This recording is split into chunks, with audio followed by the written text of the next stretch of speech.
After her parents died, her uncle forced her to marry a stranger almost twice her age to repay a debt. But what the man did on their wedding night shocked everyone. Welcome to my channel. Before we begin, tell us where you were watching from, we'd love to know. Sit back and enjoy this emotional and captivating story. Heavy snowflakes swirled through the night, covering the windshield of the old Lada in thick white layers. Her father pushed the wipers to full speed, but even they struggled against the raging blizzard. Visibility was almost gone. The headlights barely pierced the endless white curtain ahead. Her mother nervously twisted the seatbelt in her hands, glancing anxiously at the road. "Michael, maybe we should stop somewhere and wait for the storm to calm down," she suggested quietly. "The weather's getting worse." But her father only shook his head and tightened his grip on the steering wheel. "No, Helen, we'll make it. Only 30 minutes left to the city. Victoria is waiting for us. We promised we'd be home for dinner. You know how worried she gets when we were late." At that very moment, I was standing in the kitchen of our cozy little apartment, stirring pasta with sausages and glancing at the old cuckoo clock on the wall. It was already 9:30, and my parents still weren't home. Usually, when they went to the regional center, they returned no later than 8. Dad had gone there for work, handling tax paperwork for his small shoe repair shop. Mom had gone with him to keep him company and to buy me a new pair of winter boots before my second year at the teaching college began.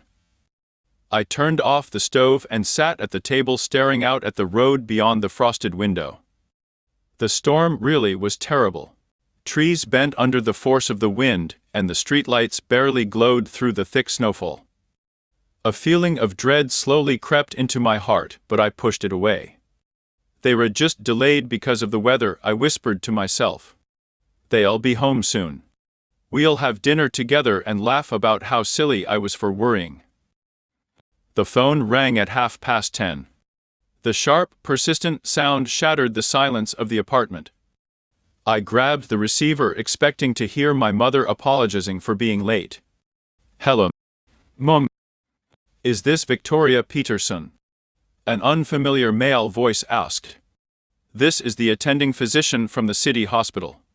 Your parents, Michael and Helen Peterson, were involved in a serious car accident." The receiver slipped from my hand. The world around me froze. The doctor's words echoed as if through thick water. "Critical condition, come immediately, intensive care." I barely remember getting dressed, running outside, or stopping a taxi. The hospital smelled of antiseptic and medicine. White walls, squeaking stretchers, quiet voices of exhausted nurses and doctors. The physician on duty, a young man with tired eyes, gently led me aside. "I'm so sorry," he said softly. "We did everything we could." A truck driver fell asleep at the wheel while taking a turn. The road was icy and your parents had no time to react. The impact was severe. They didn't suffer, if that brings you any comfort. I stood there unable to believe what I was hearing. Just that morning, Mom had kissed me goodbye and reminded me not to skip dinner. Dad had winked from the doorway and joked, "Take care of the house, Captain." He always called me Captain when he teased me. And now they were gone. The next 3 days passed like a nightmare. The morgue, police reports, funeral arrangements, endless paperwork, signatures, stamps, and questions. Our neighbor, kind old Mr. Walters, helped as much as she could, but most of the burden fell on my shoulders. I was only 19, a second-year college student, and suddenly I was completely alone and responsible for everything. "Stay strong, sweetheart," Mr. Walters whispered, stroking my hair gently. "God never gives us more than we can bear." But I didn't feel strong at all. When I had to choose coffins at the funeral home, my knees nearly gave out beneath me. When I bought black scarves and mourning ribbons, my hands trembled uncontrollably. Nothing felt real. It was as if all of this was happening to someone else. The funeral was quiet. Neighbors came. A few of Dad's clients from the repair shop. Some of my classmates. 2 fresh graves stood side by side beneath the falling snow. I stood there in a black coat borrowed from our neighbor, staring at the frozen earth, unable to believe that I would never again hear my mother laughing in the kitchen while making my favorite pancakes, or my father's footsteps in the hallway after work. "Mom, Gad, what am I supposed to do now?" I whispered through tears falling onto the icy ground. Snow continued to fall, covering the fresh graves with a silent white blanket. After the funeral, when the last of the guests had gone home, I returned to the apartment and, for the first time in days, found myself completely alone. The silence was deafening. On the kitchen table lay a stack of letters from the bank. During all the chaos and grief, I hadn't had the chance to open them. I tore open the first envelope and felt the blood drain from my face. Final notice of overdue loan payments. The amount printed on the page made my knees weak, nearly 1,000,000 rubles. It turned out that Dad had taken out a huge loan 2 years earlier. He had dreamed of expanding his shoe repair business and opening a second shop. Then Mom got seriously ill. Heart problems, expensive treatments, surgery. Every family saving they had disappeared into hospitals, doctors, and medication. Soon the loan payments began falling behind. The next letters were even worse. Final debt collection warnings. Foreclosure procedures. Seizure of collateral property. The apartment could be taken away within a month. Utility bills had piled up as well: gas, electricity, water, maintenance fees, more than 20,000 rubles in unpaid charges. And on top of that came the funeral expenses, coffins, memorial service, cemetery fees. I had already spent the last of my parents' savings, the emergency money Mom kept hidden in a small jewelry box for just in case. For me, a full-time college student surviving on a tiny monthly scholarship, the numbers felt impossible. Even if I somehow found a part-time job, which was nearly impossible with my class schedule, I still wouldn't be able to handle the debt. I sat on the old couch where we used to watch television together every evening as a family, feeling completely trapped. Every object in the apartment reminded me of the happy life that had ended in one snowy night. Mom's violets on the windowsill were already beginning to wither without water. Dad's slippers still stood beside the bed. On the refrigerator hung a grocery list written in Mom's handwriting. Milk, bread, winter boots for Victoria. That was when the phone rang. It was Uncle Oliver, Mom's younger brother. We barely saw each other more than once or twice a year, usually at birthdays or holidays. He lived with his wife Susan in an expensive gated community outside the city and owned some kind of business. He had always treated our modest family with quiet condescension. "Victoria, I heard about the tragedy," he said, his voice filled with carefully measured sympathy. "I'm truly sorry." He paused before continuing. "Listen, you can't stay alone in a situation like this. Come stay with us until you get back on your feet. Susan and I talked it over, and we decided to help you." Deep down, something about his offer unsettled me. But the truth was, I had no choice. The bank would take the apartment anyway. I had no money. Most likely, I would have to leave college. "Thank you, Uncle Oliver," I whispered. "I don't know what I would do without your help." "Oh, come on. We're family," he replied quickly. "Come tomorrow with your things. Susan will prepare a room for you." The next day, I packed the remnants of my old life. 2 suitcases filled with clothes, a few books and college textbooks, and most importantly, the framed photograph of my parents from the dresser. The 3 of us at our summer cottage last year, sunburned, smiling, happy. Back then, it felt like moments like that would last forever. Before leaving, I walked through the apartment one last time, saying goodbye to every room. My bedroom walls still displayed school certificates from literature competitions. In the kitchen hung Mom's handmade polka dot potholders she used to embroider during long winter evenings. In my parents' bedroom stood Dad's old cologne bottle on the vanity table, beside Mom's hairbrush with strands of her long dark hair still caught in it. "Goodbye, Mom." "Goodbye, Dad," I whispered in the hallway, standing beside my suitcases. "I don't know what's waiting for me ahead, but I promise I'll survive. Somehow. And I'll never forget you." Outside, snow began falling again, just like on that terrible night. I locked the apartment door for the last time, left the key beneath the doormat for the bank representatives, and walked toward an unknown future. Uncle Oliver met me at the bus station in his black SUV. Broad-shouldered, balding, with a thick gold chain around his neck, he looked every bit like a successful businessman. He helped load my suitcases into the trunk, but the way he spoke felt strangely formal, as though he were picking up a new employee rather than his niece. "Well then, Victoria," he said as he started the engine, "let's head home. Susan's making dinner." The drive to the gated community took about 30 minutes. Outside the window, neat fences, perfectly trimmed lawns, and luxury cars flashed by one after another. Uncle Oliver's house turned out to be a massive 2-story brick mansion with tall iron gates and a video intercom system. The entire property was surrounded by a metal fence nearly 2 meters high. "You live pretty well," I said quietly, staring at the carefully landscaped garden with its perfectly sculpted bushes. "Hard work pays off," Uncle Oliver replied shortly as he parked beside the front steps.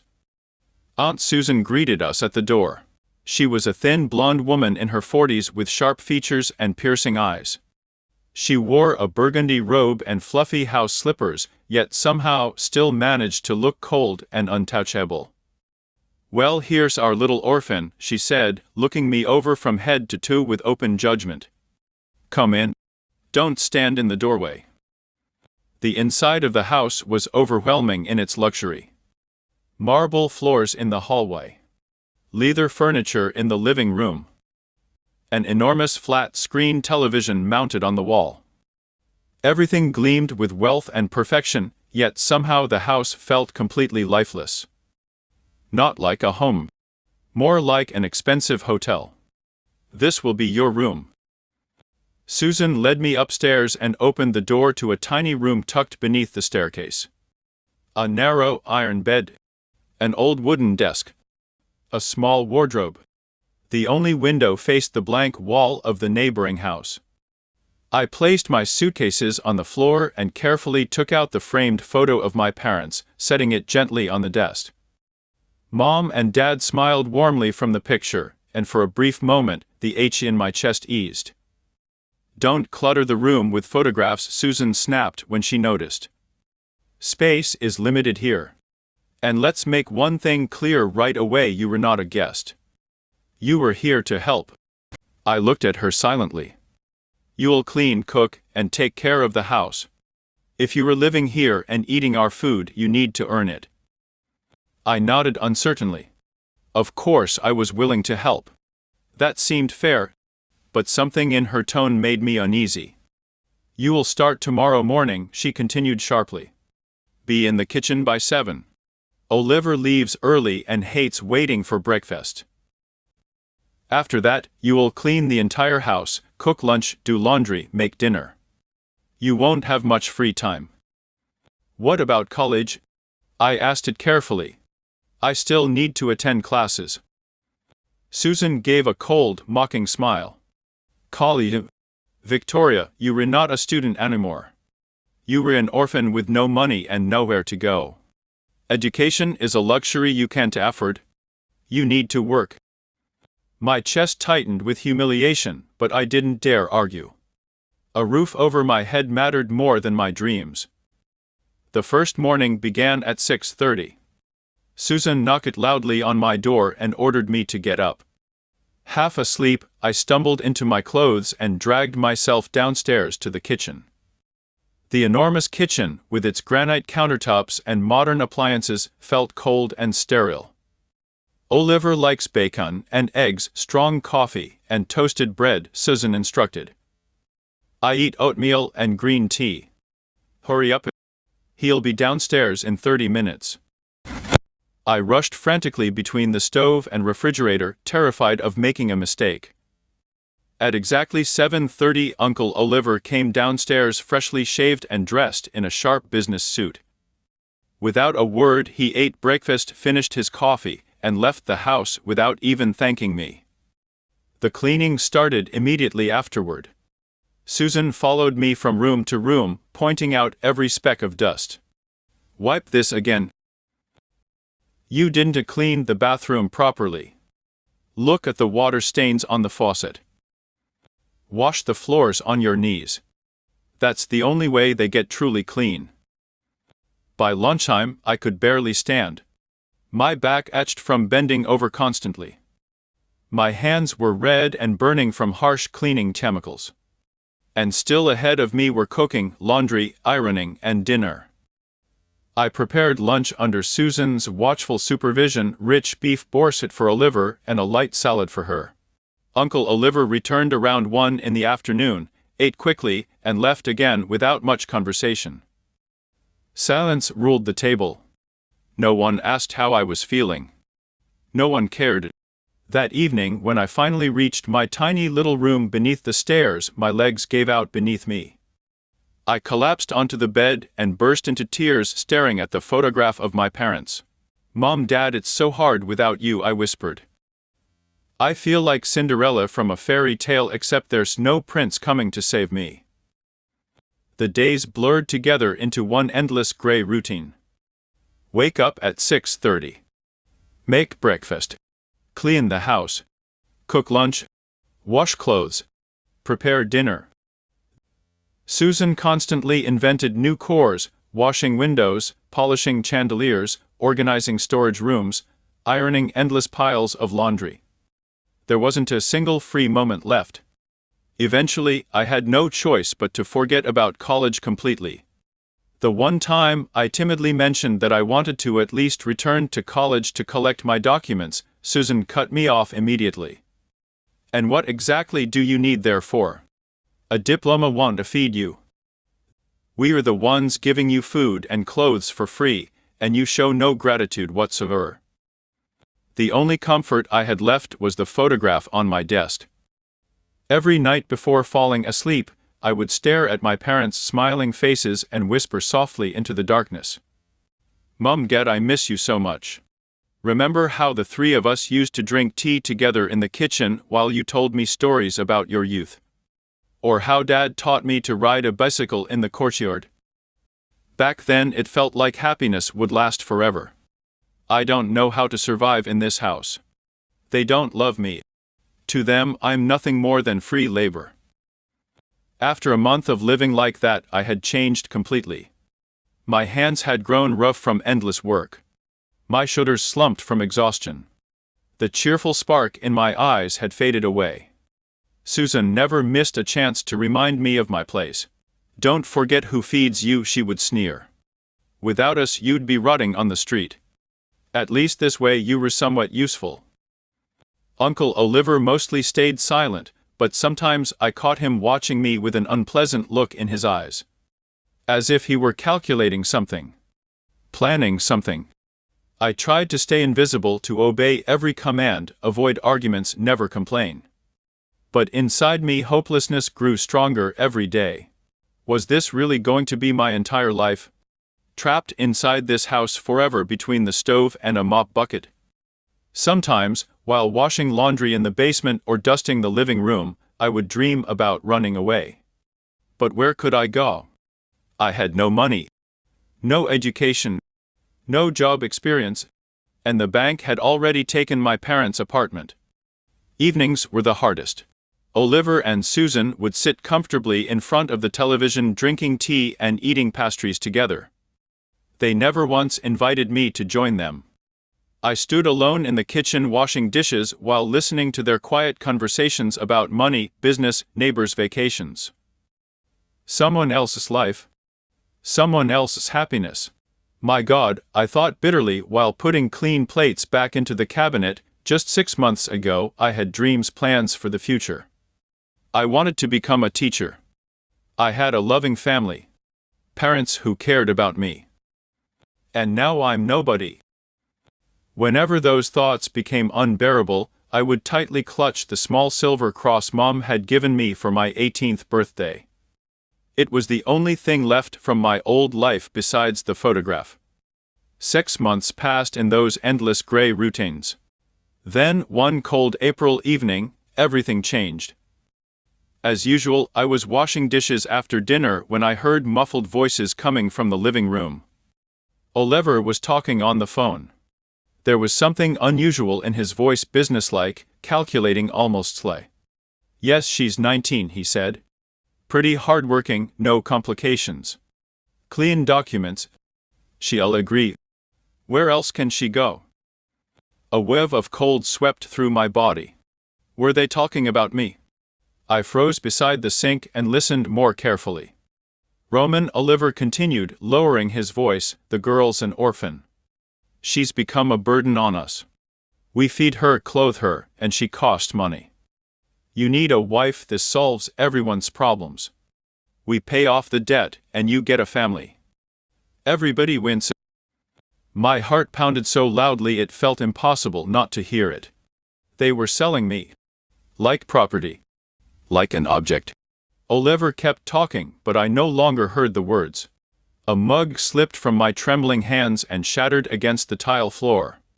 Sharp pieces scattered in every direction, just like my last hopes that my relatives possessed even a shred of humanity.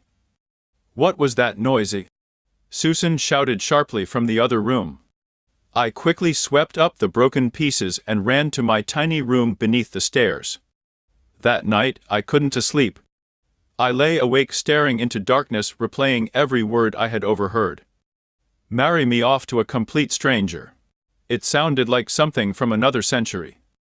The next morning, Uncle Oliver sat unusually silent at breakfast. After finishing his coffee, he looked at me heavily. "Victoria, we need to have a serious conversation tonight. After I return from work."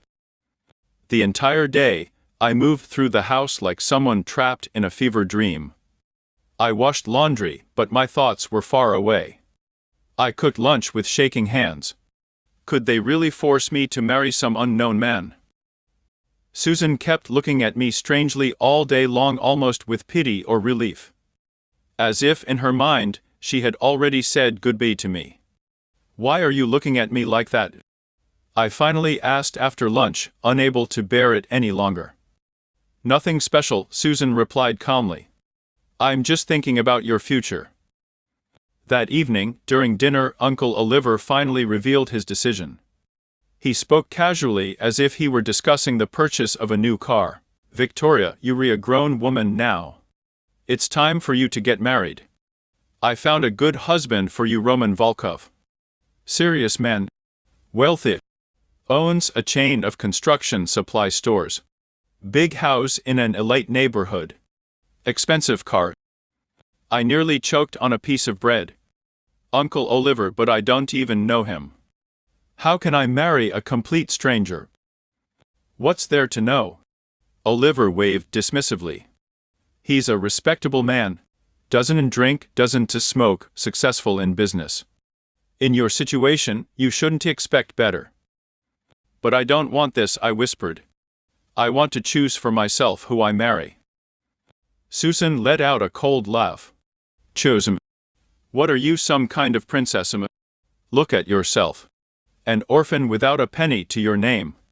You barely even have an education anymore. Who else would want to marry you?" Her words cut deeply. Was I really worth so little? "Roman agreed to take you without a dowry," Oliver continued. "More than that, he's willing to reimburse us for the expenses of supporting you these past 6 months. 200,000 rubles. That's good money. 200,000. That was my price. In that moment, I felt less like a person and more like a slave being sold at an auction. "And if I refuse it?" Oliver's expression darkened instantly.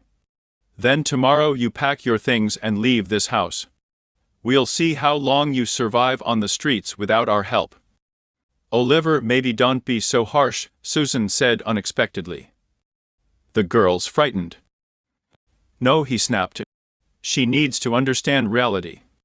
We fed her, clothed her, gave her a roof over her head for 6 months. Everything has a price.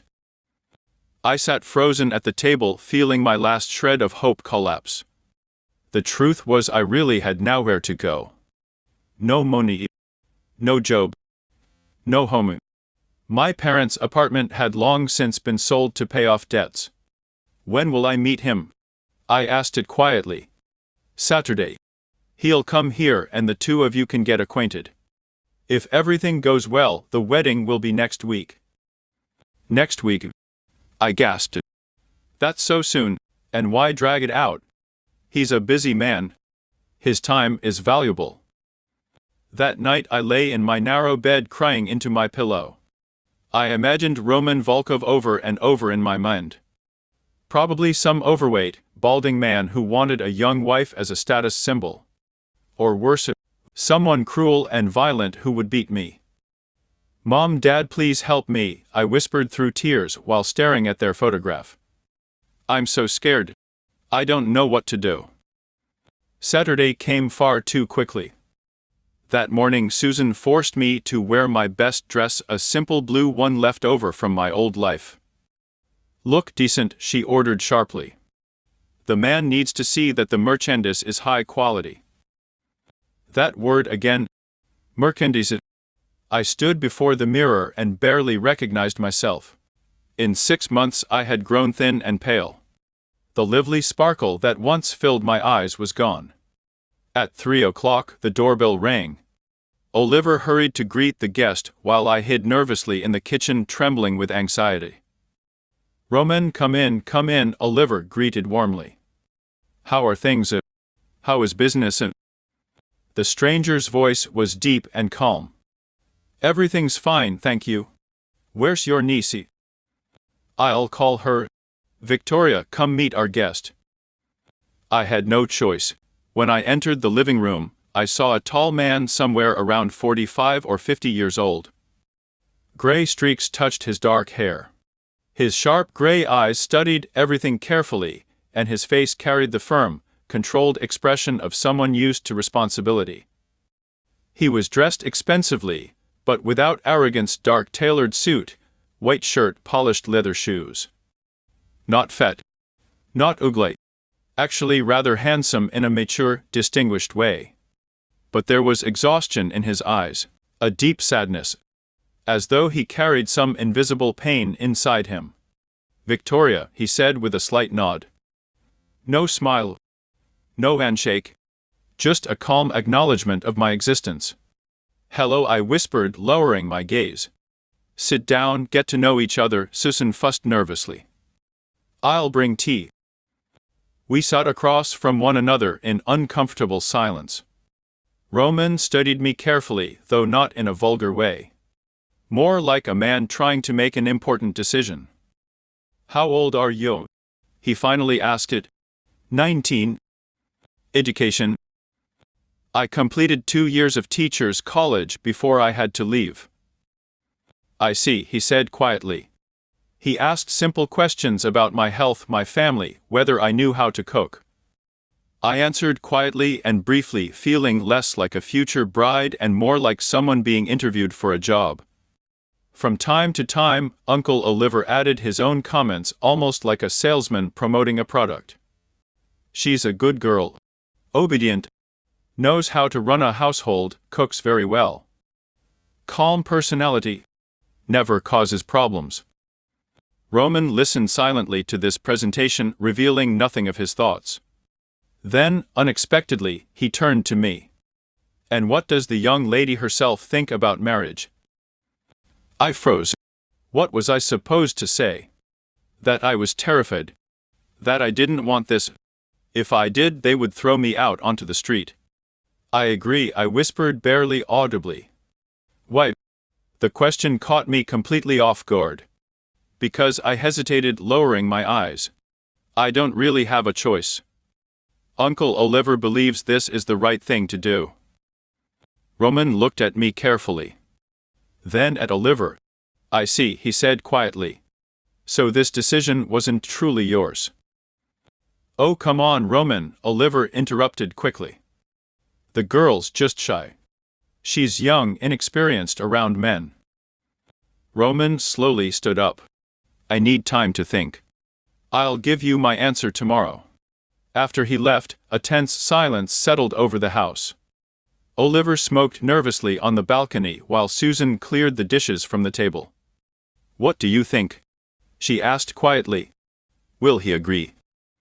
He should, Oliver replied confidently.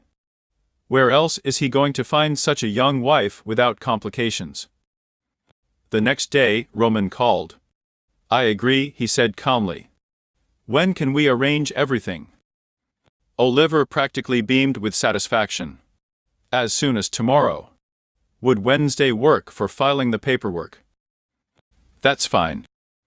And just like that, my fate was decided in a 2-minute phone call.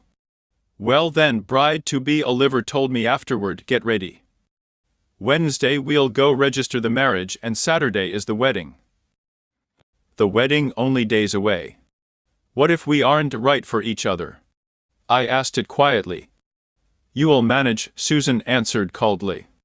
He's wealthy, respectable, serious. You should consider yourself lucky.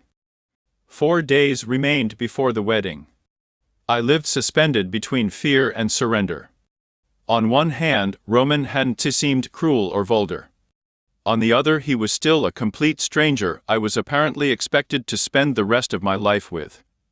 At night, I whispered desperately to my parents' photograph.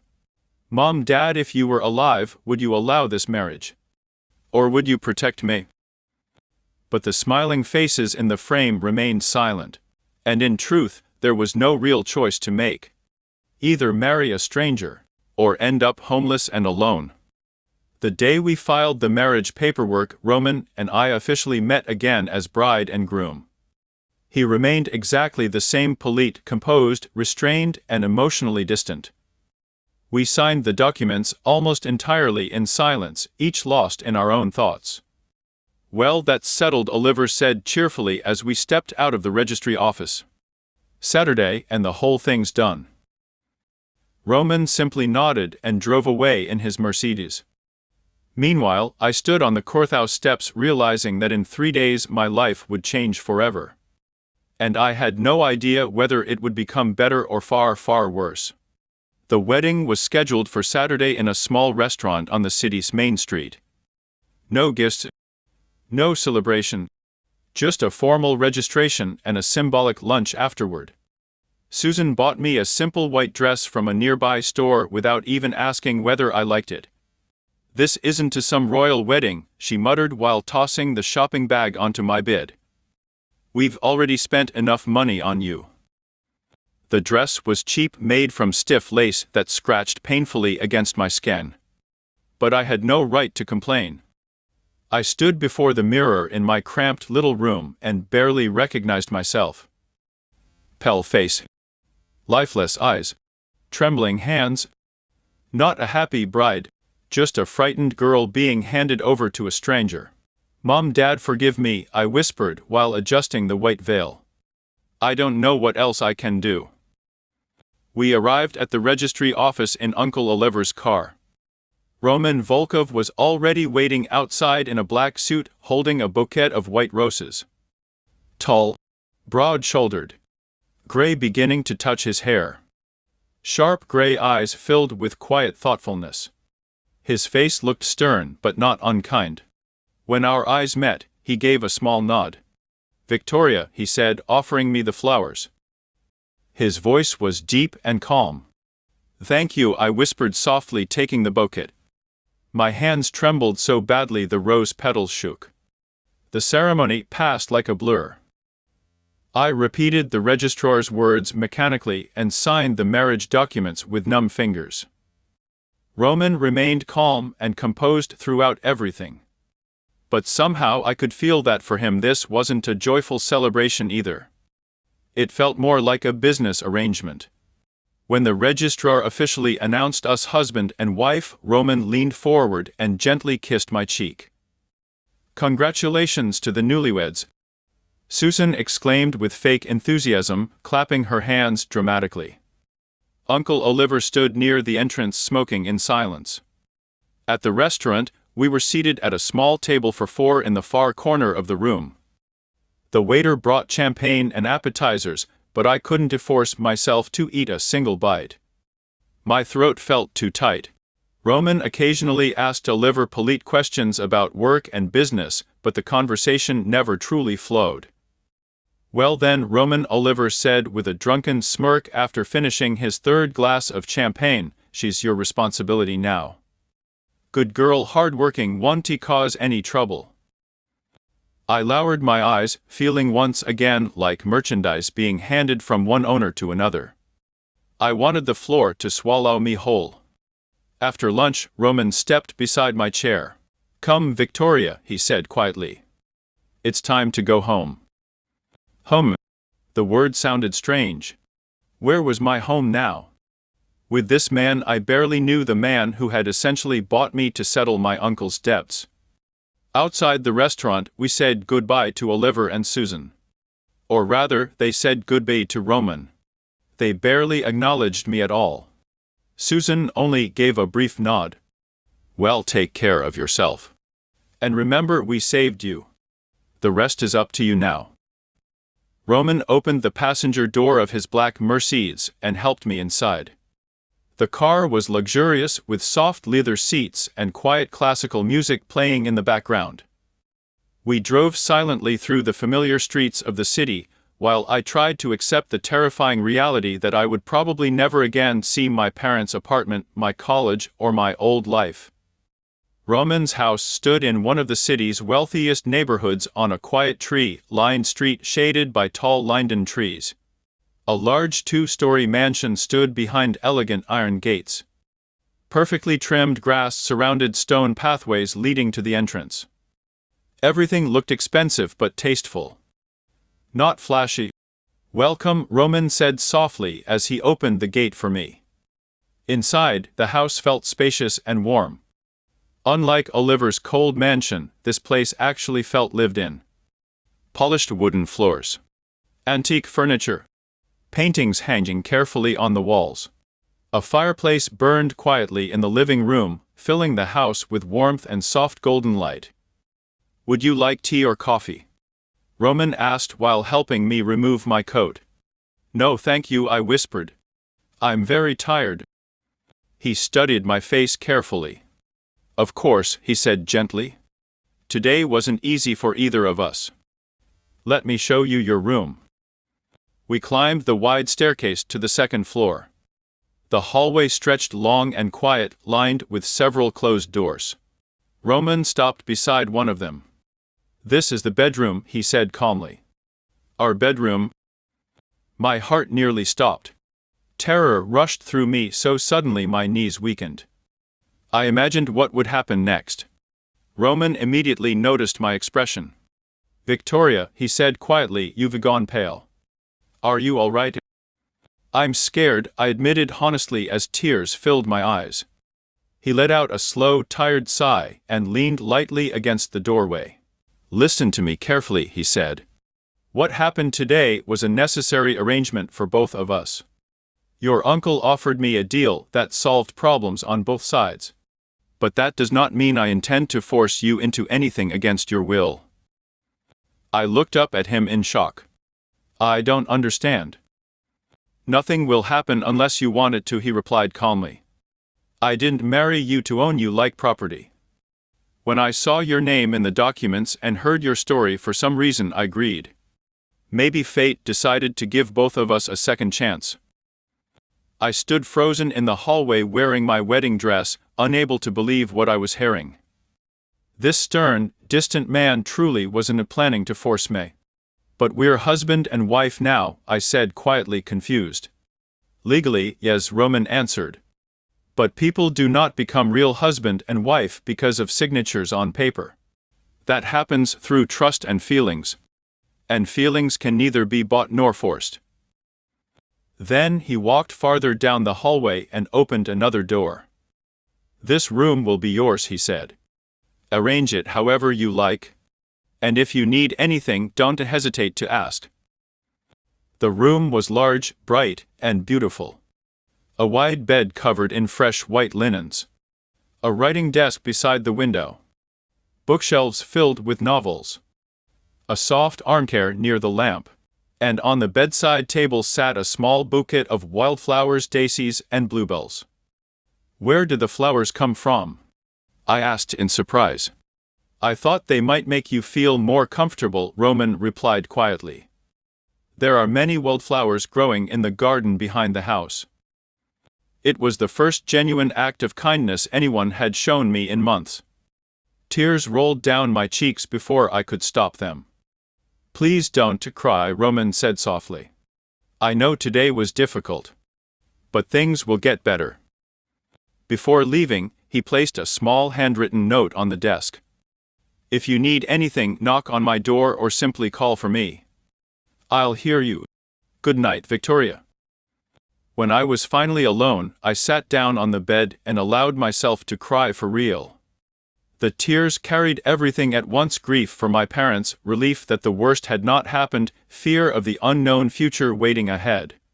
I changed into a nightgown, took my parents' photograph from my bag, and placed it on the bedside table beside the bouquet of wildflowers.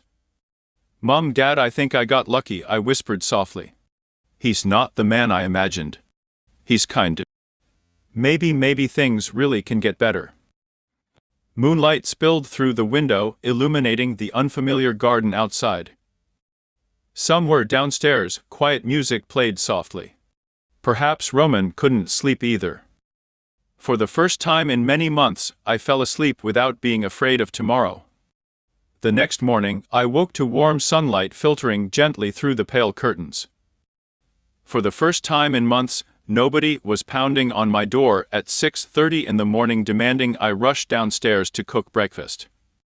I lay in the soft bed for several minutes, unable to get used to the strange feeling of freedom. From downstairs came quiet sounds: dishes clinking softly, bacon sizzling in a frying pan. Was Roman actually making breakfast himself? In Uncle Oliver's house, that had always been my responsibility alone. I quickly got dressed and went downstairs.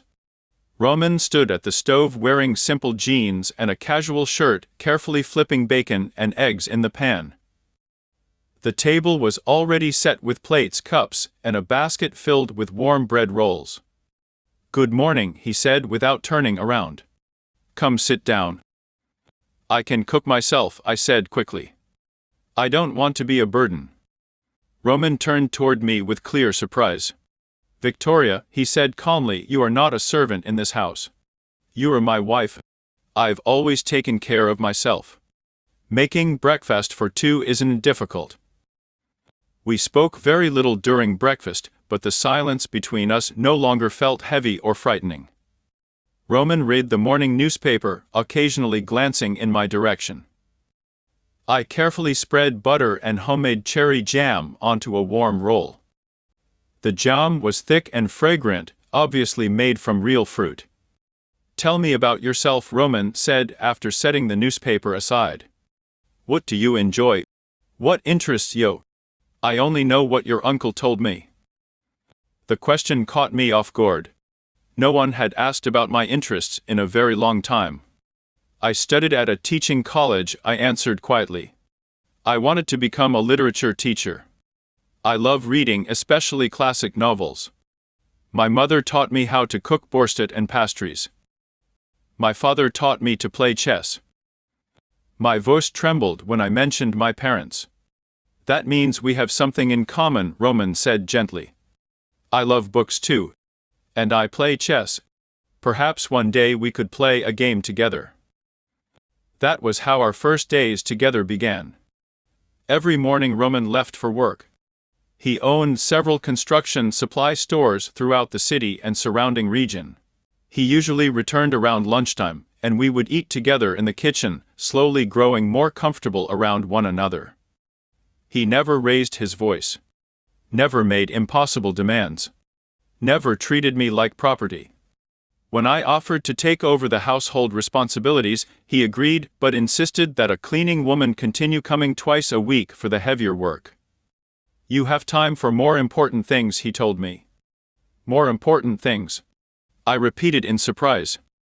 "For example, continuing your education if you still want to." I stared at him, convinced I had misunderstood. "But college is expensive," I whispered. "And it takes a lot of time." "Victoria," Roman said calmly, "money isn't the problem. Your time belongs to you. Spend it however you believe is right." I could hardly believe those words. A week later, I completed the paperwork to return to college. Every morning I rode the bus to classes again. Roman gave me money for transportation and meals at the student cafeteria. For the first time in many months, I finally felt like a human being again. Not unpaid labor. In the evenings, we often sat together in the living room beside the fireplace. Roman would read business reports or books while I prepared for my college seminars. Sometimes he talked about his day and asked about my classes.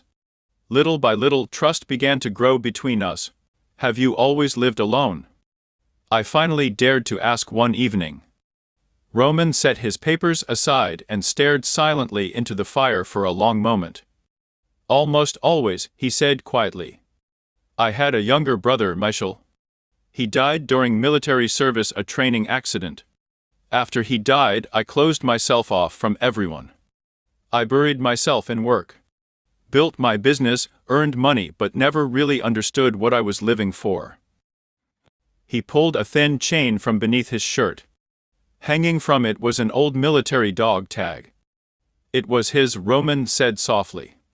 "I carry it with me every day." For the first time, I saw real pain in his eyes. And suddenly I understood something important. He knew loneliness too. He also understood what it meant to lose the people you loved most. "I'm so sorry," I whispered. "You must have loved him very much." "He was 15 years younger than me," Roman replied. "After our parents died, I practically raised him myself. I dreamed that one day he'd get married, have children, give me nephews and nieces." He gave a faint, bitter smile. "But fate had other plans." There was such sadness in his voice that I instinctively moved my chair a little closer to him, closer to the warmth of the fire. "Tell me about him," I asked gently. And Roman did. He told me how he taught Michael to ride a bicycle in the courtyard of their childhood home. How he helped him with homework. How proud he felt when he sent him off to the army. And how his entire world collapsed the day he received the news of Michael's death. "And your parents?" he asked after a while. "What were they like?" So I told him. About Mom singing softly while cooking dinner in the kitchen. About Dad repairing shoes for neighbors and refusing to take money from elderly people. About our family traditions, Saturday trips to the cinema, Sunday walks through the park. Roman listened quietly, never interrupting. "They would be proud of you," he finally said. "You were stronger than you realize. Not many people could survive everything you've survived." Those words warmed me even more than the fire. Roman turned out to be a surprisingly wonderful host. On weekends, he cooked homemade dumplings using his grandmother's recipe, buckwheat with butter and fried onions, cabbage soup simmered for hours on the stove. He cooked with complete concentration and genuine pleasure, quietly humming old songs under his breath. "Where did you learn to cook like this?" I asked one afternoon while helping set the table. "My grandmother taught me," he replied with a smile. "She used to say a man should know how to feed his family." He paused briefly.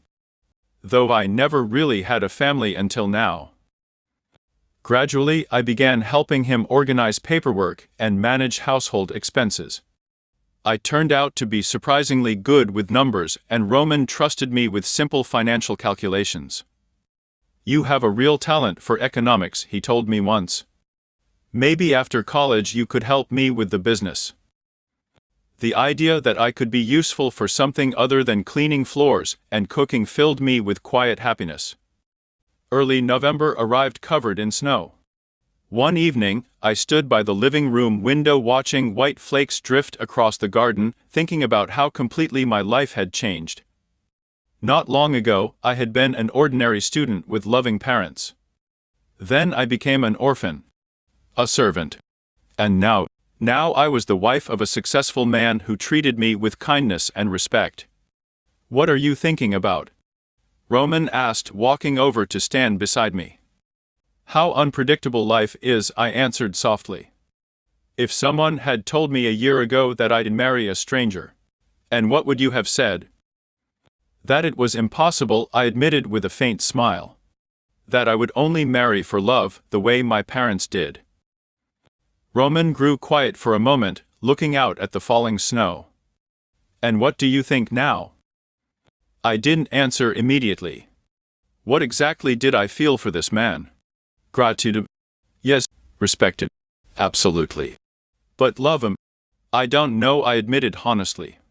You've been incredibly kind to me, but I still need time to understand my feelings. Roman nodded gently. We have plenty of time. Everything changed in the middle of December. I was studying for a literature exam in the living room, reading War and Peace, while Roman worked with documents in his office. Suddenly the lights went out. Probably a power failure somewhere nearby. Victoria. Where are you? I heard Roman call through the darkness. In the living room. A moment later, he appeared carrying a flashlight and several candles. He lit them one by one along the fireplace mantel. In the flickering candlelight, his face looked especially strong and handsome. This turned out rather romantic, he said with a quiet smile. Like something from another century. We sat together beside the fireplace surrounded by candlelight, and suddenly I realized something that frightened and comforted me at the same time. I felt safe beside him. Calm. Warm. Roman had never demanded anything from me that I wasn't ready to give, and yet his mere presence made the emptiness inside me feel smaller. Roman, I asked softly, may I ask you something? Of course. Why did you agree to this marriage?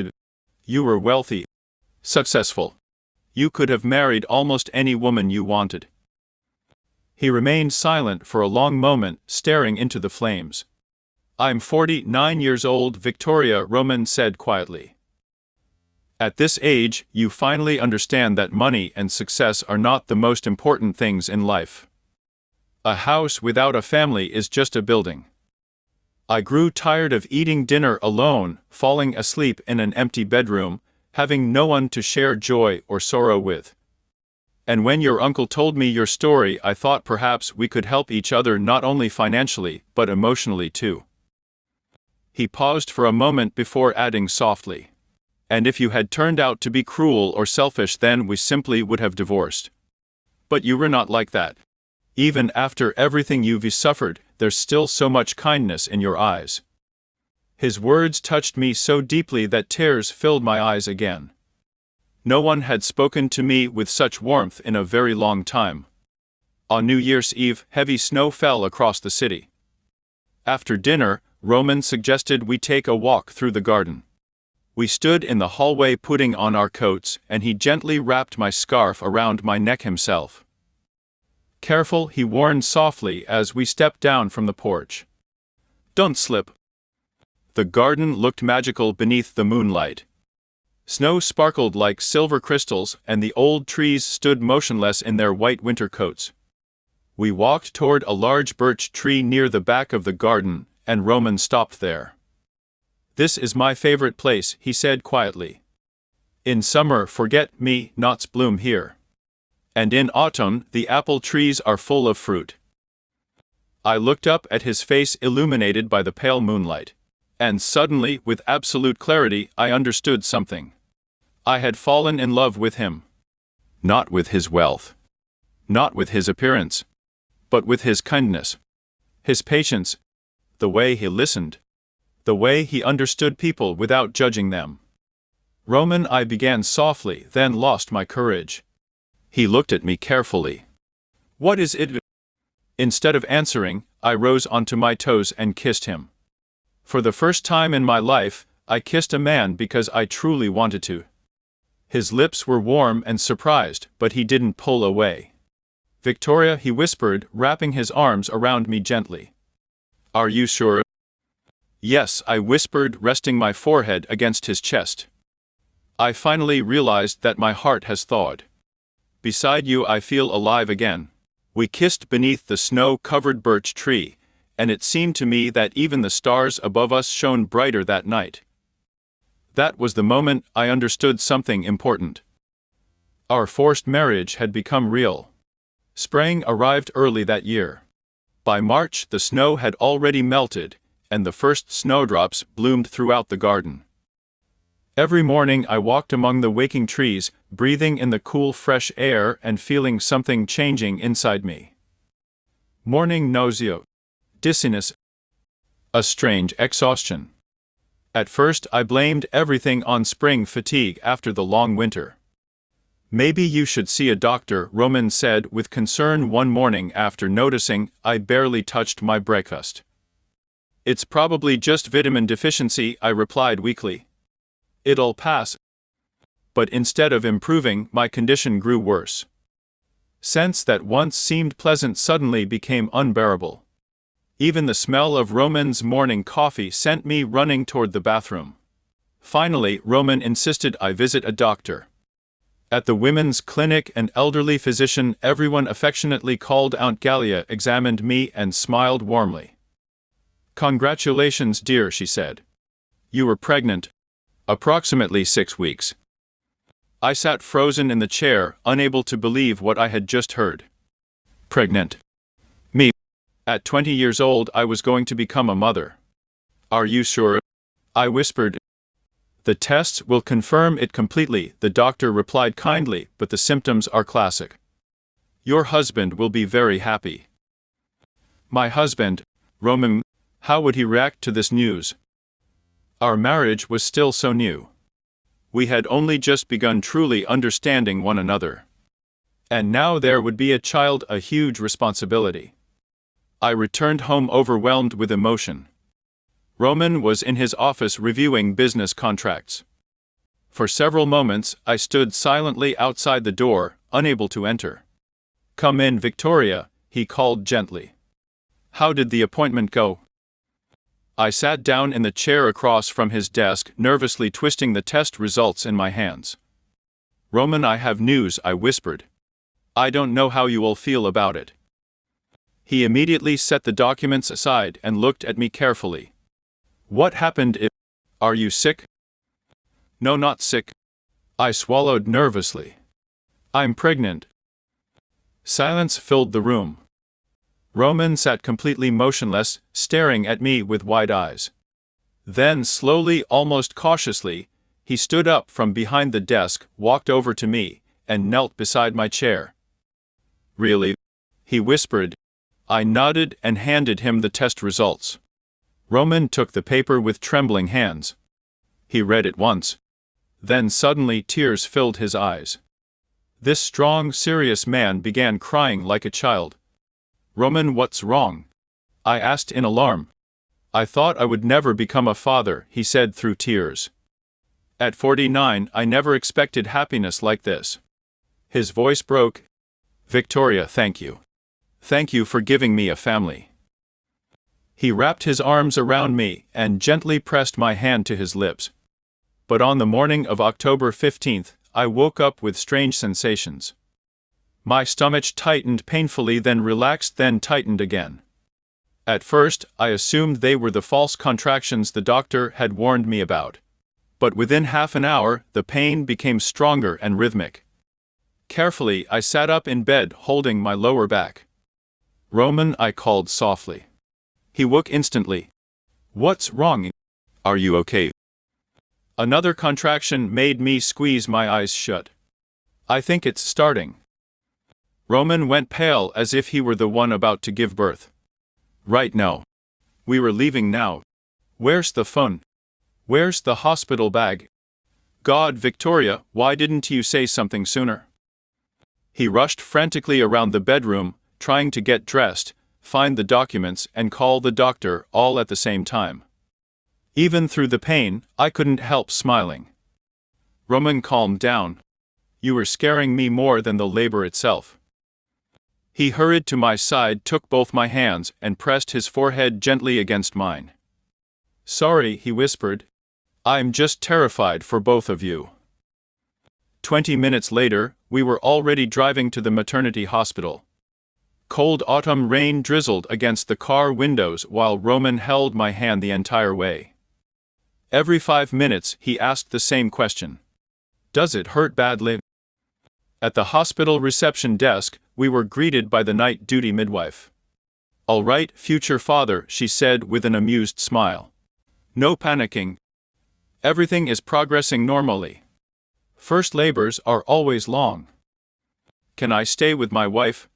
Roman asked immediately. The midwife looked at the distinguished man with gray at his temples in surprise. Usually the husbands are the ones fainting. "I'm staying," Roman said firmly. The labor lasted almost 10 hours. Roman never left my side once. He brought me water, wiped my forehead with a cool towel, helped me breathe when the pain became unbearable. "You were strong, Victoria," he whispered repeatedly. "Just a little longer. Our son will be here soon." At times, I thought I had no strength left. I cried. I squeezed his hand so tightly it must have hurt. But he only kissed my fingers and kept repeating, "I'm here. Everything will be all right." Late that evening, the delivery room suddenly filled with the loud cry of a newborn baby. "Congratulations, Mummy," the doctor said warmly. "You have a son." The world stopped. They placed a tiny warm bundle onto my chest, red-faced, wrinkled, impossibly small. "Our son." Mine and Roman's so. I stared at his tiny fingers, his closed eyes, and tears of happiness streamed down my face.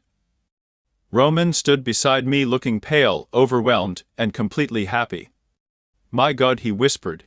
"He's so small." When the nurse finally allowed him to hold the baby, Roman lifted our son with such care it was as if he were holding the most precious treasure in the world. "Hello, Dmitry Romanov," he whispered softly to the baby. "I'm your father." And then he cried again. I had never seen a man look so happy. The next few days passed like a warm dream. Roman arrived at the hospital early every morning and stayed until late at night. He brought flowers, fruit, tiny baby clothes, and took endless photographs of our son. "He looks like you," I told him once. "No," Roman replied immediately. "He looks like you. He'll definitely have your eyes." When we were finally discharged and returned home, the mansion had been transformed. Bouquets of flowers filled the living room. The nursery was decorated with blue balloons. The housekeeper had prepared a festive dinner in the kitchen. Roman carried our son into the house himself, holding him carefully against his chest. "Welcome home, son." After Dmitry's birth, our lives changed forever. The nights became sleepless, voiced by Yandex Speak-it. The days became filled with endless responsibilities. But they were happy responsibilities. Roman turned out to be an incredible father. He woke up during the night to care for the baby, changed diapers, walked around the room carrying Dmitry whenever he cried. "You work all day," I worried one evening. "You must be exhausted." "So what?" Roman answered with a smile. "He's my son. I waited almost 50 years for him. Sometimes I woke in the middle of the night and saw the most beautiful sight imaginable. Roman sitting in the armchair beside the window with little Dmitry sleeping in his arms while he quietly told him stories about the stars, about life, about how deeply he was loved. And in those moments, my heart overflowed with gratitude for fate itself. Once I believed my life had ended on that snowy night when my parents died. But I finally understood something important. Even after the darkest winter, spring still comes. "Roman, I think it's starting," I whispered, gently waking my husband. He jumped up instantly. "What's starting?" "The labor. But the due date is still 2 weeks away."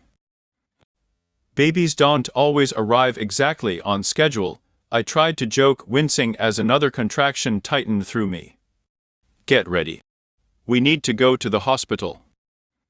Roman rushed around the house in complete panic, gathering the bags we had packed weeks earlier. His hands shook so badly that he couldn't even find the car keys at first. Calm down, I laughed between contractions. We still have time. But when we arrived at the maternity hospital, it became clear that we didn't have much time at all. The contractions intensified quickly. Roman paced the hallway like a caged animal, unable to stand still. Maybe you should go home for now, one of the nurses suggested kindly. Labor can take a very long time. No, Roman answered firmly. I'm staying here. Because it was a private clinic, they allowed him to stay with me during the delivery. Roman held my hand whenever the contractions became especially painful. Breathe properly, the midwife repeated calmly. Deep breath in, slow breath out. I can't, I cried. It hurts so much. You can, sweetheart, Roman whispered, kissing my hand. You were the strongest, bravest woman I know. Our son will be here soon. The labor lasted 6 exhausting hours. By the time the doctor finally said, push, I barely had any strength left. But Roman stayed beside me the entire time, encouraging me, helping me hold on. And then suddenly, a cry. The first cry of our son. A boy. The doctor announced proudly, lifting the tiny wrinkled baby into the light. A healthy little giant, 3.4 kilograms. Roman burst into tears the moment he saw him. So did I. From exhaustion. From relief. From overwhelming happiness. The doctor gently placed the baby on my chest, and I saw his tiny face, his closed eyes, his impossibly small fingers. Dima, I whispered softly. Our little Dima. Roman leaned over us, wrapping both me and our son in his arms. Hello, son, he whispered emotionally. I'm your father and this is your mother. We've been waiting for you for so long. We love you very much. As if recognizing his father's voice, the baby stopped crying. He slowly opened his eyes, gray, just like Roman's, and looked at us with surprising seriousness. He looks like you, I told Roman quietly. And he has your nose and chin, Roman replied with a smile through tears. The most beautiful boy in the world. We spent 3 days together in the hospital room. Roman barely left at all. He slept in the armchair beside our son's crib, and learned everything eagerly: how to swaddle him, bathe him, feed him from a bottle. Careful, support his head, the nurse instructed patiently. He's so tiny, Roman worried constantly. What if I do something wrong? But somehow, everything came naturally to him. Little Dima recognized his father's voice almost immediately and calmed down the second Roman held him. The day we were discharged felt like a real celebration. Roman arrived carrying an enormous bouquet of roses and dozens of balloons. He dressed our son in a beautiful little outfit specially ordered from an expensive children's boutique. Time to go home, he said warmly as he carefully helped us into the car. But another surprise was waiting for us there.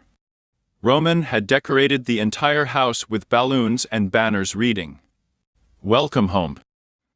A giant teddy bear rested inside the nursery crib. From Uncle Michael, Roman explained softly, taking out his brother's old military dog tag. Let him watch over our son. I rocked Dima gently in my arms inside the very nursery Roman had prepared with so much love and care. The baby slept peacefully, tiny fists curled against his chest, while outside the autumn wind whispered softly through the falling leaves. And as I looked around that warm, beautiful room, I thought about the incredible turn my life had taken. Once I believed everything had ended for me on that snowy night when my parents died. But life, it turned out, had only just begun. A year ago, I was an orphan with no one in the world who cared about me. And now I was a beloved wife and a happy mother. Roman sat beside me, unable to take his eyes off our son. Thank you, Victoria, he said softly, for agreeing to become my wife, for giving me a son, and for turning this house into a real family home. No, I replied, smiling through tears, thank you. For saving me, for teaching me how to love again and how to believe in happiness. Little Dima opened his eyes and looked at us as if he understood every word we were saying. And then he smiled. His very first smile. Our tiny baby boy smiled at his mother and father, and in that moment it felt as though my parents were somewhere in heaven smiling down on us too. The following spring brought a special kind of warmth. Dima turned 5 months old. He could already hold up his head confidently, babble happily, and recognize our voices. I rocked him gently in my arms in the very same garden where a year earlier I had kissed Roman for the first time beneath the snow-covered birch tree. Now the birch tree was covered in fresh green leaves, and beneath it bloomed the forget-me-nots Roman had once told me about. Nearby, Roman worked in the garden, planting potatoes and tomatoes. He had decided that his son deserved only natural vegetables grown by his father's own hands. "Look, Dima," I whispered to the baby with a smile, "Daddy's digging the soil. When you grow up you will help him too." Our son listened seriously, staring at my face with his gray eyes so much like Roman's. Sometimes he suddenly smiled and reached his tiny hands toward the sun as if he wanted to catch it. Everything in the house had changed after the baby arrived. Now 2 framed photographs stood side by side on the fireplace mantel, one of my parents and one of Roman with his younger brother Michael in military uniform. 2 broken families united by love and memory. And between them stood our wedding photos and Dima's very first pictures from the hospital. 2 families became one, Roman often said while adjusting the frames carefully. Your parents and my brother are probably happy for us somewhere up there. In the evenings, the 3 of us sat together by the fireplace. Roman read fairy tales to Dima even though the baby was still too young to understand the words. I would feed our son and think about how strangely fate works. A year earlier it had seemed like my life was over. But in truth, it had only just begun. "Mom, Dad," I whispered quietly while putting Dima to sleep and looking at their photograph. "I found my happiness. I found it through pain and fear, but I found it. Thank you for leading me to Roman. Even after losing you, I was never truly alone." Roman walked up behind me and wrapped his arms around my shoulders. "What are you thinking about?" he asked softly. "That sometimes the worst tragedies lead us to the greatest happiness," I answered. "If my parents hadn't died, if there hadn't been debts, if my aunt and uncle hadn't treated me the way they did, we never would have met. Then maybe it was destiny," Roman whispered, kissing the top of my head. "We needed each other." Little Dima slept peacefully in his crib, breathing softly through his tiny nose. Outside, birds sang in the warm spring air. Apple trees bloomed beneath the golden sunlight. A new life had begun. And deep inside my heart I knew. This was forever. Together we had built a real family from the shattered pieces of broken lives. And now nothing in the world could ever tear us apart. Thank you for listening to this story. Please forgive any possible mistakes. Feel free to share your thoughts about this story in the comments.